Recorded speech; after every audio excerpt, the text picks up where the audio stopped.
30 March 1983।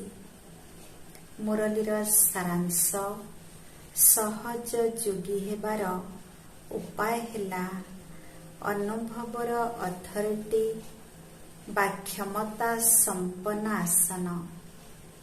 କୁମାରୀମାନଙ୍କ ସହିତ ସାକ୍ଷାତ। ଆଜି ବେହେଦ ଡ୍ରାମାର ରଚୟିତା ବାବା ବେହେଦ ଡ୍ରାମାର ଆଶ୍ଚର୍ଯ୍ୟଜନକ ସଙ୍ଗମ ଯୁଗର ଦିବ୍ୟ ଦୃଶ୍ୟଗୁଡ଼ିକ ଭିତରେ ମଧୁବନର ବିଶେଷ ଦୃଶ୍ୟକୁ ଦେଖୁଛନ୍ତି। ମଧୁବନର ଷ୍ଟେଜ ଉପରେ ପ୍ରତି ମୁହୂର୍ତ୍ତରେ କେତେ ସବୁ ମନପସନ୍ଦିଆ ମଜାଦାର ପାଠ ଚାଲୁଛି, ଯାହାକୁ ବାପଦାଦା ଦୂରରେ ବସି ମଧ୍ୟ ନିକଟରୁ ଦେଖୁଛନ୍ତି। ଏହି ସମୟରେ ଷ୍ଟେଜର ହିରୋ ଅଭିନେତା କିଏ?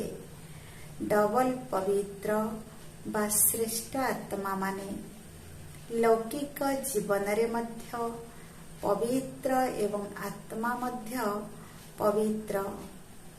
ତେବେ ଡବଲ ପବିତ୍ର ବିଶେଷ ଆତ୍ମାମାନଙ୍କର ହିରୋ ପାର୍ଟ ମଧୁବନ ଷ୍ଟେଜ ବା ରଙ୍ଗମଞ୍ଚ ଉପରେ ଚାଲୁଥିବାର ଦେଖି ବାପଦାଦା ମଧ୍ୟ ଅତି ହର୍ଷିତ ହେଉଛନ୍ତି। କ'ଣ କ'ଣ ଯୋଜନା କରୁଛ? କ'ଣ କ'ଣ ସଂକଳ୍ପ କରୁଛ? କେଉଁ ପ୍ରକାରର ହଲଚଲରେ ଆସୁଛ? ଏହିଭଳି ସାହସର ଏବଂ ହଲଚଲର ଖେଳକୁ ମଧ୍ୟ ଦେଖୁଛନ୍ତି। ସାହସ ମଧ୍ୟ ବହୁତ ଭଲ କରୁଛ। ଉମଙ୍ଗ ଉତ୍ସାହ ମଧ୍ୟ ବହୁତ ଆସୁଛି, କିନ୍ତୁ ତା ସହିତ ଅଳ୍ପ ଅଳ୍ପ ହଁ ବା ନାହିଁର ମିଶ୍ରିତ ସଂକଳ୍ପ ମଧ୍ୟ ରହିଯାଉଛି। ବାପଦାଦା ଏହିଭଳି ହସିବାର ଖେଳ ଦେଖୁଥିଲେ। ଇଚ୍ଛା ତ ବହୁତ ଶ୍ରେଷ୍ଠ ରଖିଛ ଯେ ନିଶ୍ଚିତ ଭାବରେ କରି ଦେଖାଇବୁ, କିନ୍ତୁ ମନର ଉମଙ୍ଗ ଉତ୍ସାହର କାମନା ବା ସଂକଳ୍ପ ଚେହେରା ଉପରେ ଚମକୁଥିବାର ଦେଖାଯାଉ ନାହିଁ। ଶୁଦ୍ଧ ସଂକଳ୍ପର ଚମକ ସମସ୍ତଙ୍କ ମୁଖମଣ୍ଡଳରେ ଚମକୁଥିବାର ଦେଖାଯିବା ତାହା ଶତକଡ଼ା ହିସାବରେ କମ୍ ବେଶୀ ଦେଖାଯାଉଥିଲା। ଏପରି କାହିଁକି ହେଉଥିଲା? ଏହାର କାରଣ କ'ଣ? ଶୁଭ ସଂକଳ୍ପ ଅଛି, କିନ୍ତୁ ସଂକଳ୍ପରେ ଶକ୍ତି କିଛି ମାତ୍ରାରେ ରହିଛି। ସଂକଳ୍ପ ରୂପୀ ବୀଜ ବା ମଞ୍ଜି ତ ଅଛି, କିନ୍ତୁ ଶକ୍ତିଶାଳୀ ବୀଜ, ଯାହାକି ପ୍ରତ୍ୟକ୍ଷ ଫଳ ଅର୍ଥାତ୍ ପ୍ରତ୍ୟକ୍ଷ ରୂପରେ ଚମକୁଥିବାର ଦେଖାଯିବ। ବର୍ତ୍ତମାନ ତାର ଆହୁରି ଆବଶ୍ୟକତା ରହିଛି। ସବୁଠାରୁ ଅଧିକ ମୁଖମଣ୍ଡଳରେ ଉମଙ୍ଗ ଉତ୍ସାହର ଚମକ ବୃଦ୍ଧି ପାଇବାର ଉପାୟ ହେଲା ପ୍ରତ୍ୟେକ ଗୁଣ, ପ୍ରତ୍ୟେକ ଶକ୍ତି, ପ୍ରତ୍ୟେକ ଜ୍ଞାନର ପଏଣ୍ଟର ଅନୁଭବର ସମ୍ପନ୍ନତା।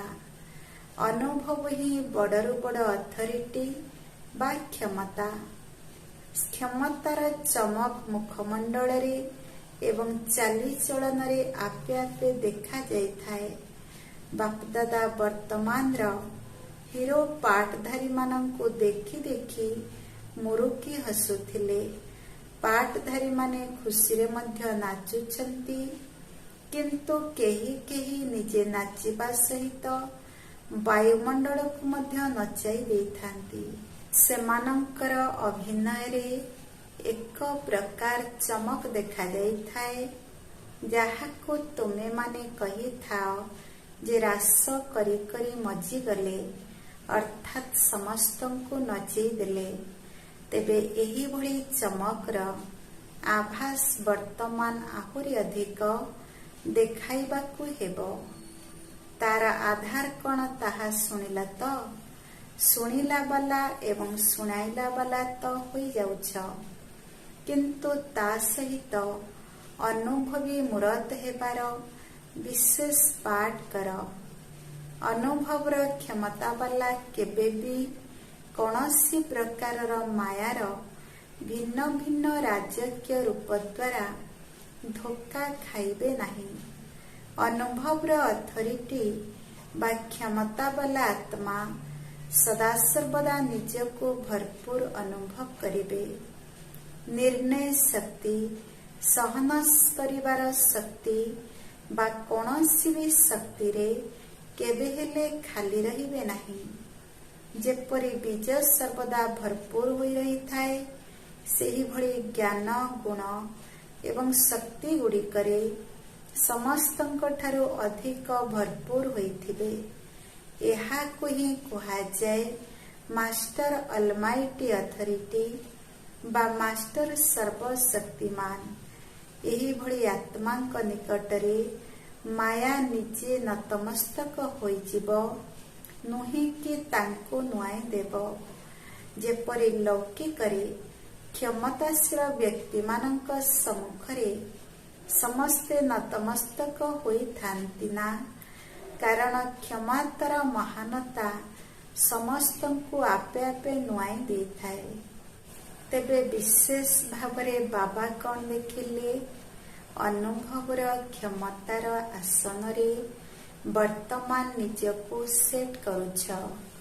ସ୍ପିକର ବା ବକ୍ତାର ଆସନ ତ ନେଇଯାଇଛି, କିନ୍ତୁ ସବୁ ପ୍ରକାରର ଅନୁଭବର ଆସନ ନେବା ବର୍ତ୍ତମାନ ବାକି ଅଛି। ଶୁଣାଇଥିଲି ନା, ଦୁନିଆ ବାଲାଙ୍କର ହେଲା ସିଂହାସନ, କିନ୍ତୁ ତୁମମାନଙ୍କର ହେଲା ଅନୁଭବର କ୍ଷମତା ସମ୍ପନ୍ନ ଆସନ।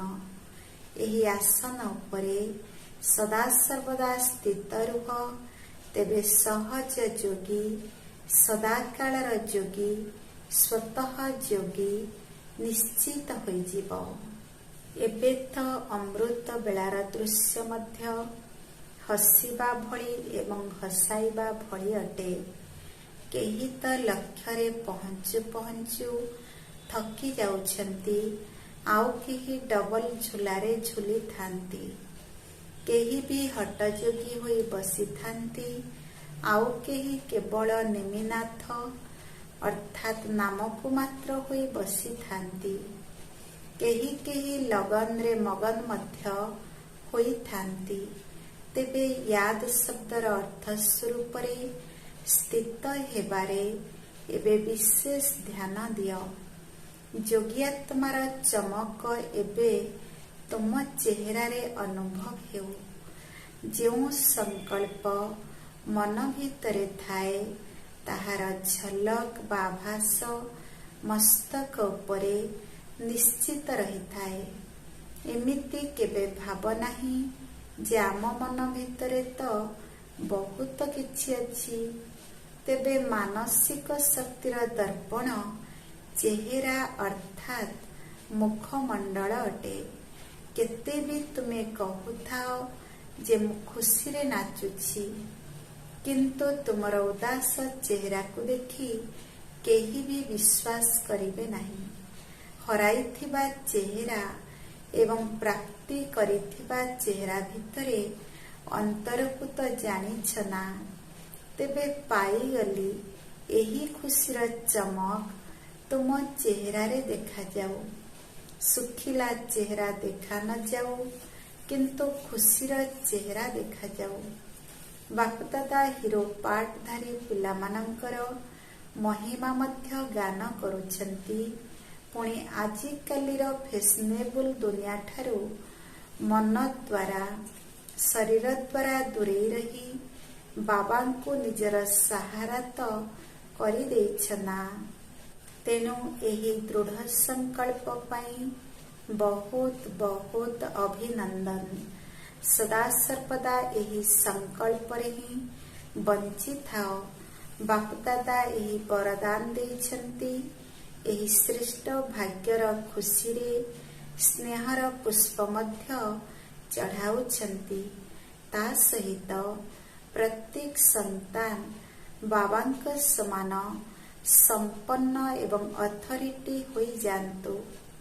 ଏହି ଶୁଦ୍ଧ ସଂକଳ୍ପର ବିଧି ମଧ୍ୟ ଶୁଣାଉଛନ୍ତି, ଅଭିନନ୍ଦନ ମଧ୍ୟ ଦେଉଛନ୍ତି एवं विधि मध्य बताउछन्ति।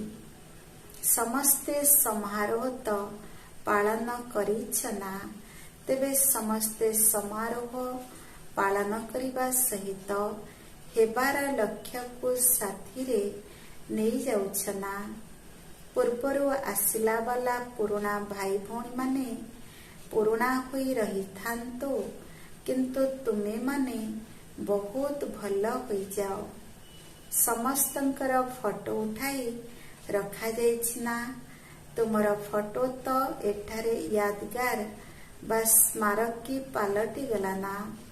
एबे दीदी दादी मध्य देखिबे जे किए किए केते अथॉरिटीर आसन रे स्थित होइछन्ति। सेंटर रे रहिबा मध्य कोनोसी बड़ कथा नुहे।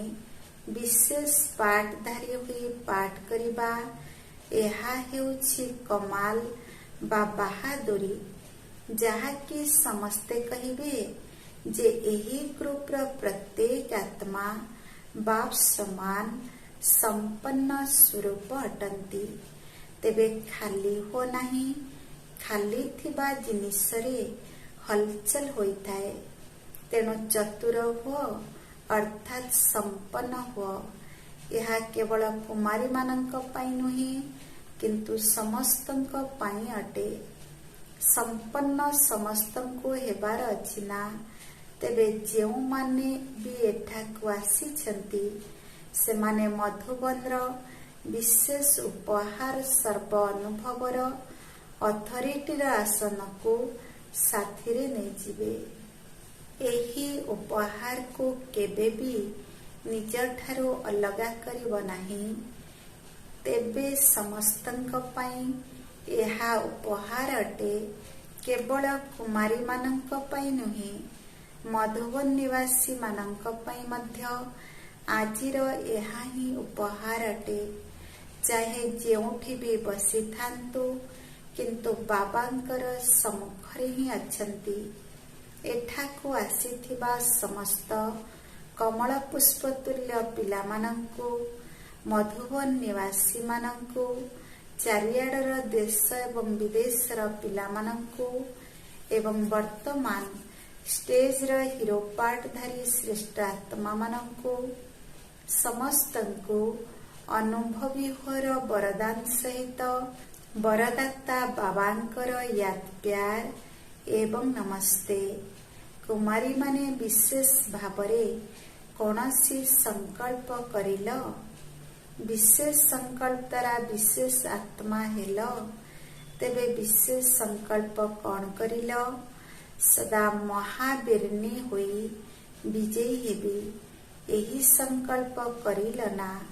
सदा विजयी सदा महावीरनी ना अल्प समय पाई हेबार संकल्प करिछ। एहा परे केबे भी कौनसी प्रकारर माया आसिब नाही तो, केबे व्यर्थ संकल्पर तोफान आसिब नाही तो। यदि बारंबार मायार आघात द्वारा हारि जाउथिबो, तेबे दुर्बल होइजिबो। जेमिति केही जदि बारंबार धक्का खाई चलिबो, तेबे तार हाड़ दुर्बल होइजिबो ना। तापरे पुणी प्लास्टर करिबाकु पड़िबो। तेणु केबे हेले दुर्बल होई हारि जाओ नाही। तेबे महावीरनी अर्थात संकल्प करिल एवं स्वरूप होइगल। एमिति नुहे जे सेठाकु बा निज निज स्थान को गले देखिबी चेष्टा करिबी, एही भली गें गें बाला नुहे। जेउ संकल्प नेइछ सेथिरे दृढ़ भावरे रहिबाकु हेबो, तेबे विजयर पताका उड़ाइबाकु लागिबो। एते सबो दृढ़ संकल्प वाला कुमारी माने जेतेबेले निज निज स्थान को जिबे, तेबे जय जयकार होइजिबो। संकल्प द्वारा सबु किछि सहज होइजिबो। तेबे जेउ संकल्प करिछ सेथिरे पानी देउथिबो। प्रति मासरे निजर फलाफल जणाइबो। केबे भी दुर्बल संकल्प करिब नाही। सेही संस्कार को ଏହିଠାରେ ହିଁ ସମାପ୍ତ କରିଯାଅ। ଆଗକୁ ବଢ଼ିବି ଏବଂ ବିଜୟୀ ହେବି, ଏହି ଦୃଢ଼ ସଂକଳ୍ପ କରିଯାଅ।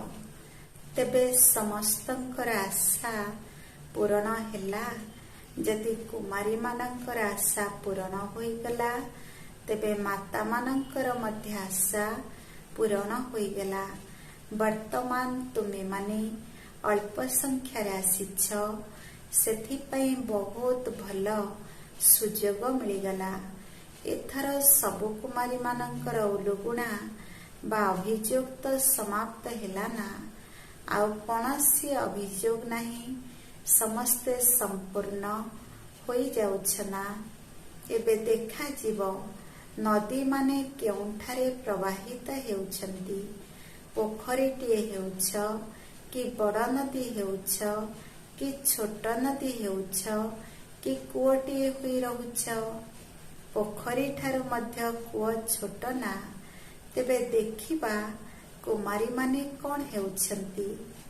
ଏହାର ସମାଚାର ଆସିବ ନା? କୁମାରୀମାନଙ୍କୁ ଦେଖି ମନରେ ଆସୁଛି ଯେ ଏତେ ସବୁ କୁମାରୀ ସହଯୋଗୀ ହୋଇଗଲେ। ମାତାମାନଙ୍କୁ ଦେଖି କୁହାଯିବ ଏମାନେ ବାହାରିବା ଟିକିଏ ମୁସ୍କିଲ। ତେବେ ବର୍ତ୍ତମାନ ସମସ୍ତେ ଜଣେ ଜଣେ ନିର୍ବିଘ୍ନ ସହଯୋଗୀ ହୋଇଯାଅ।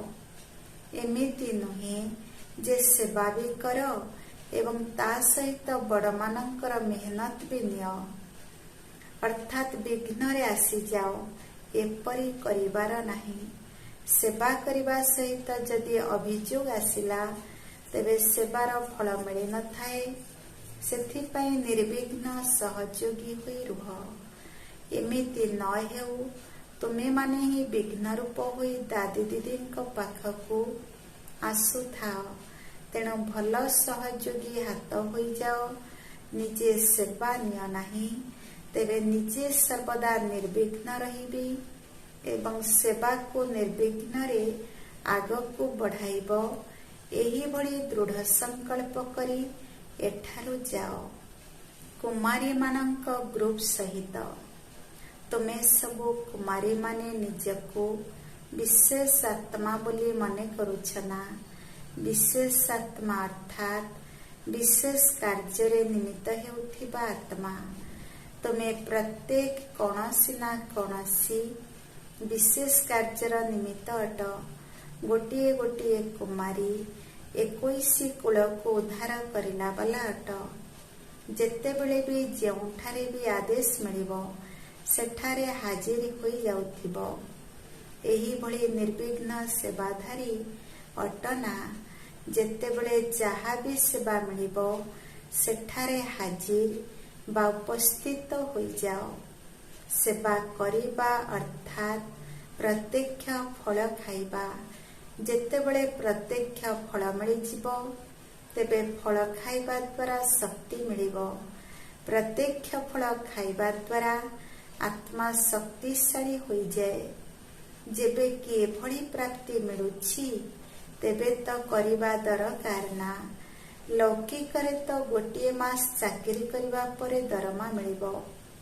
ଏଠାରେ ତ ପ୍ରତ୍ୟକ୍ଷ ଫଳ ତୁରନ୍ତ ମିଳିଥାଏ। ଭବିଷ୍ୟତ ପାଇଁ ତ ନିଶ୍ଚିତ ଜମା ହୋଇ ରହିଯାଏ, କିନ୍ତୁ ବର୍ତ୍ତମାନ ମଧ୍ୟ ମିଳିଯାଏ। ତେବେ ଏହିଭଳି ଡବଲ ଫଳ ପ୍ରାପ୍ତ ହେଉଥିବା କାର୍ଯ୍ୟ ତ ପ୍ରଥମେ କରିବା ଉଚିତ ନା? କେତେ ଜଣଙ୍କୁ ବାପଦାଦା ଦାଦି ଦିଦି ନିର୍ଦ୍ଦେଶ ବା ଶ୍ରୀମତ ଦେଇଥାନ୍ତି ଯେ ଚାକିରି କର। ତେବେ ଶ୍ରୀମତରେ କରିବା ଦ୍ୱାରା ନିଜେ ଦାୟୀ ହେଲ ନାହିଁ। କିନ୍ତୁ ଯଦି ନିଜର ମନ ଇଚ୍ଛାରେ ଦୁର୍ବଳତା ଥିବା କାରଣରୁ କରିବ, ତେବେ ଶ୍ରେଷ୍ଠ ହୋଇପାରିବ ନାହିଁ। ଟ୍ରାଏଲରେ ବା ଟ୍ରେନିଂ ନେବା ସମୟରେ ଯଦି ନିଜେ ସନ୍ତୁଷ୍ଟ ରହିବ ଏବଂ ଅନ୍ୟମାନଙ୍କୁ ମଧ୍ୟ ସନ୍ତୁଷ୍ଟ କରିବ, ତେବେ ସମର୍ପଣର ସାର୍ଟିଫିକେଟ୍ ମିଳିଯିବ। ନିଜକୁ ସମସ୍ତଙ୍କ ସହିତ ମିଳାମିଶା କରି ଚଲାଇବାର ଲକ୍ଷ୍ୟ ରହୁ। ମୋତେ ହିଁ ବଦଳିବାର ଅଛି। ନିଜକୁ ପରିବର୍ତ୍ତନ କରିବାର ଭାବନା ରଖିଲା ବାଲା ସବୁ କଥାରେ ବିଜୟୀ ହୋଇଯାଇଥାନ୍ତି। ଅନ୍ୟମାନେ ପରିବର୍ତ୍ତନ ହୁଅନ୍ତୁ ଏହିଭଳି ଆଶା ରଖିଲା ବାଲା ଧୋକା ଖାଇଥାନ୍ତି। ସେଥିପାଇଁ ସବୁବେଳେ ମୋତେ ହିଁ ପରିବର୍ତ୍ତନ ହେବାର ଅଛି, ମୋତେ କରିବାର ଅଛି। ସବୁ କଥାରେ ପ୍ରଥମେ ନିଜକୁ ଆଗକୁ ବଢ଼ାଇବାକୁ ହେବ, କିନ୍ତୁ ଅଭିମାନ ବଶତଃ ନୁହେଁ। ଧାରଣା କରିବାରେ ନିଜକୁ ଆଗକୁ ରଖ, ତେବେ ସଫଳତା ହିଁ ସଫଳତା ମିଳି ଚାଲିବ। ପାଟିମାନଙ୍କ ସହିତ ସାକ୍ଷାତ। ବାପଦାଦା ପିଲାମାନଙ୍କର ବିଶେଷତାର ଗୁଣଭୂତ ଶୁଣାଇ ଦେଲେ। ତେଣୁ ଯେଉଁ ପିଲାମାନେ ବାପଦାଦାଙ୍କ ଭଳି ସେବାଧାରୀ ଅଟନ୍ତି, ସେହି ପିଲାମାନଙ୍କୁ ବାପଦାଦା ସର୍ବଦା କେଉଁଠି ରଖିଥାନ୍ତି? ନୟନରେ। ନୟନ ପୁରା ଶରୀର ଭିତରେ ସୂକ୍ଷ୍ମ ଅଟେ। ତେବେ ନୟନ ଭିତରେ ମଧ୍ୟ ଯେଉଁ ଜ୍ୟୋତି ରହିଛି ତାହା କେତେ ସୂକ୍ଷ୍ମ ଅଟେ, ବିନ୍ଦୁ ଅଟେ ନା? ତେବେ ବାବାଙ୍କର ନୟନରେ ରହିଲା ବାଲା ଅର୍ଥାତ୍ ଅତି ସୂକ୍ଷ୍ମ, ଅତି ନିଆରା ଏବଂ ବାବାଙ୍କର ସ୍ନେହୀ। ଏହିଭଳି ଅନୁଭବ କରୁଛ ନା? ଡ୍ରାମାନୁସାରେ ବହୁତ ଭଲ ସୁଯୋଗ ମିଳିଛି। ତେବେ ଭଲ କାହିଁକି କୁହାଯାଉଛି? କାହିଁକି ନା ଯେତେ ଯେତେ ବ୍ୟସ୍ତ ରହିବ ସେତେ ମାୟାଜିତ ହୋଇଯିବ। ବ୍ୟସ୍ତ ରହିବାର ବହୁତ ଭଲ ଉପାୟ ମିଳିଯାଇଛି ନା? ସେବା ହିଁ ବ୍ୟସ୍ତ ରହିବାର ଉପାୟ ଅଟେ।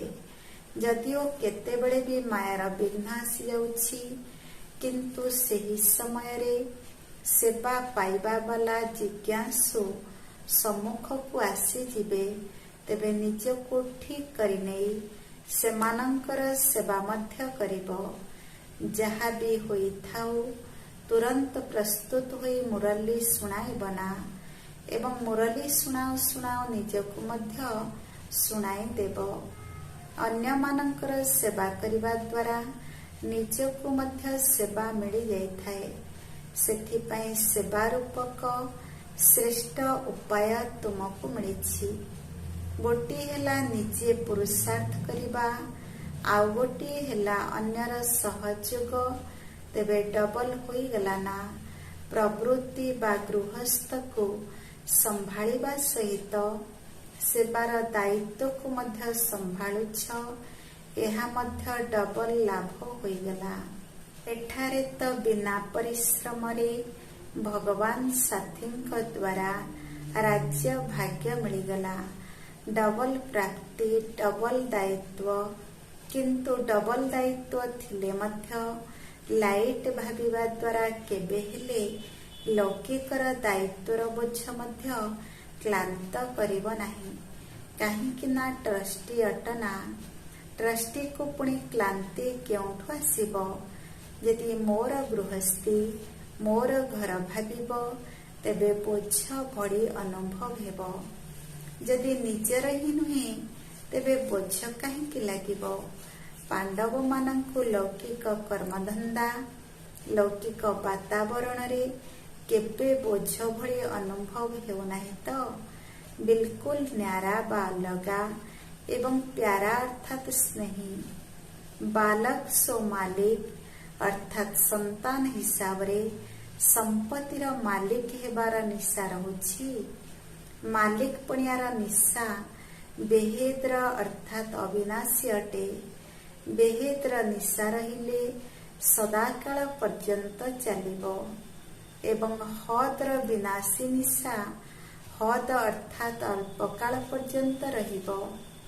ସର୍ବଦା ଏହି ବେହେଦର ନିଶାକୁ ସ୍ମୃତିରେ ଆଣ ଯେ ବାବା ଆମକୁ କଣ କଣ ଦେଇଛନ୍ତି। ତେବେ ସେହି ସବୁ ସମ୍ପତ୍ତିକୁ ସମ୍ମୁଖକୁ ଆଣି ନିଜକୁ ଦେଖ ଯେ ସର୍ବସମ୍ପତ୍ତିରେ ସମ୍ପନ୍ନ ହୋଇଛି। ଯଦି ନୁହେଁ, ତେବେ କେଉଁ ସମ୍ପତ୍ତି ଏବଂ କାହିଁକି ଧାରଣ ହୋଇନାହିଁ, ତେବେ ସେହି ଅନୁସାରେ ଯାଞ୍ଚ କର ଏବଂ ତାକୁ ଧାରଣ କର। ସମୟ କଣ ଚାଲିଛି? ବାବା ମଧ୍ୟ ଶ୍ରେଷ୍ଠ, ପ୍ରାପ୍ତି ମଧ୍ୟ ଶ୍ରେଷ୍ଠ ଏବଂ ନିଜେ ମଧ୍ୟ ଶ୍ରେଷ୍ଠ। ଯେଉଁଠି ଶ୍ରେଷ୍ଠତା ରହିଛି ସେଠାରେ ପ୍ରାପ୍ତି ନିଶ୍ଚିତ ରହିଛି। जदि साधारणता अच्छी तेबे प्राप्ति मध्य साधारण हेबो। अच्छा प्रश्न, बाबा केउं पिलामानंक पई गर्व करुछंती? उत्तर, जेउं पिलामाने रोजगार करिला वाला अटंती एही भली रोजगार करिला वाला पिलामानंक पई बाबा बहुत गर्व करिथांती। गोटिए गोटिए सेकेंड रे पद्म ठारू मध्य अधिक रोजगार जमा करि परिबो। जेपरी एक संख्या आगरे यदि गोटिए बिंदु लगाइबो तेबे 10 होइजिबो, आउ गोटिए बिंदु लगाइले 100 होइजिबो। सेही भली यदि गोटिए सेकेंड भी बाबांकु याद करिलो तेबे गोटिए सेकेंड बीती गला एवं बिंदु लागि गला। तेबे एते बड़ रोजगार तुमे माने वर्तमान ही जमा करुछ, जाहाके अनेक जन्म पर्यंत भोग करिबो। वरदान, एकाग्रतार अभ्यास द्वारा मन बुद्धि को अनुभवर आसन रे स्थिति करिला वाला निर्विघ्न हो। विस्तार, एकाग्रतार शक्ति सहजरे निर्विघ्न करि देइथाए। सेथिपाई मन एवं बुद्धि को कौनसी भी अनुभवर आसन रे स्थित करि दियो। एकाग्रतार शक्ति स्वतः ही एकमात्र बाबा अन्य केही नुहे एही भली अनुभव कराई थाए। यह द्वारा सहजरे एकरस अर्थात स्थिर अवस्था आसी जाई थाए एवं समस्तंक प्रति कल्याणर वृत्ति बा मनोभाव रही थाए। एकाग्रतार अभ्यास भाई भाईर दृष्टि रही थाए। तांको केबे भी कौनसी दुर्बल संस्कार, कौनसी आत्मा बा प्रकृति बा कौनसी प्रकारर मायार सूक्ष्म रूप हलचल करि परिबो नाही। स्लोगान, गोटिए सेकेंड रे विस्तार को सार रे समाहित करिवार अभ्यास ही अंतिम सर्टिफिकेट प्राप्त कराइबो। ओम शांति। सुमान, मो अनुभवर अथॉरिटी आत्मा अटे। आजिर मुरलीरू शिक्षा प्रथम नंबर, मानसिक शक्तिर दर्पण चेहरा अर्थात मुखमंडल अटे। जेउ संकल्प मन भितरे आसे ताहार झलक मस्तक उपरे निश्चित रही थाए। द्वितीय नंबर, अनुभवर क्षमता संपन्न आसन उपरे सदा सर्वदा स्थित रुह, तेबे सहज योगी, सदाकालर योगी, स्वतः योगी निश्चित होइजिबो। तृतीय नंबर, निजको परिवर्तन करिवार भावना रखिला वाला सबु कथारे विजयी होइथांती। ओम शांति।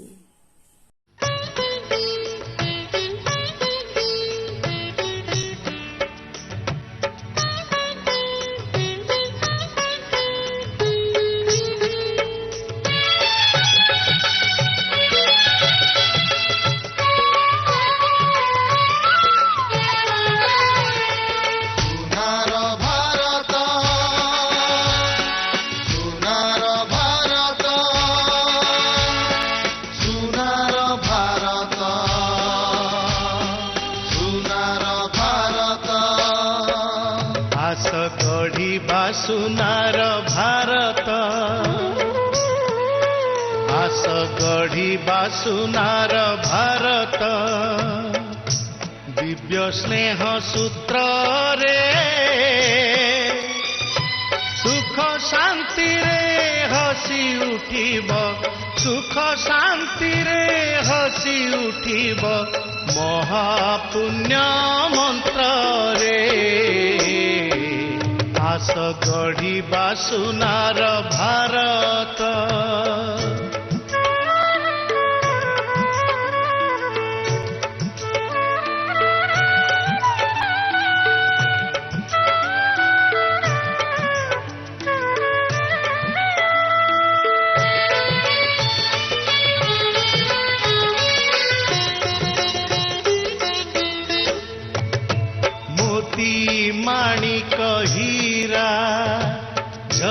जीव ए माटी रे सत्य धर्म आगमनी असत्य जीव हटी रे मोती माणिक हीरा झरी जीव ए माटी रे सत्य धर्म आगमनी असत्य जीव हटी रे आनंदर से सुना जगते आनंदर से सुना जगते केही नथिबे शत्रु रे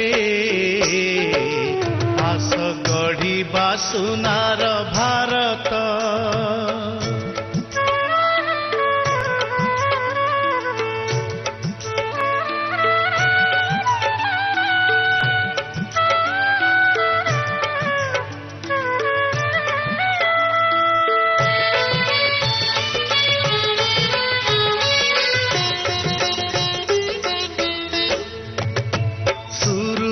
चांद नदी हसीब केते खुशी रे स्नेह अतुट बंधनी हे मन जीव मिशी रे सूरज चांद नदी हसीब केते खुशी रे स्नेह अतुट बंधनी हे मन जीव मिशी रे गोटिए धर्म गोटिए भाषा गोटिए धर्म गोटिए भाषा सभिए हेबे मित्र रे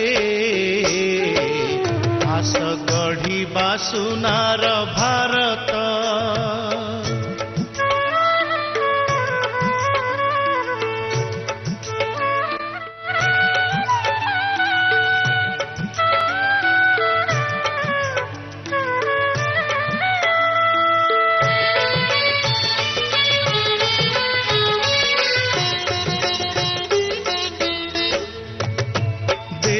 देवी सभी थिबे सत्य जुग आसीब राधा कृष्णंकर आसे आमरी गाँ हसीब देवा देवी सभी थिबे सत्य जुग आसीब राधा कृष्णंकर आसे आमरी गाँ हसीब मधुरा मधुरा कोइली सुर मधुरा मधुरा कोइली सुर झरी जीव अंतरे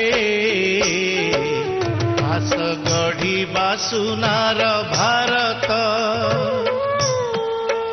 आस गढ़िबा सुनार भारत दिव्य स्नेह सूत्र रे सुख शांति रे हसी उठिब सुख शांति रे हसी उठिब महापुण्य मंत्र रे आस गढ़िबा सुनार भारत आस गढ़िबा सुनार भारत आस गढ़िबा सुनार भारत।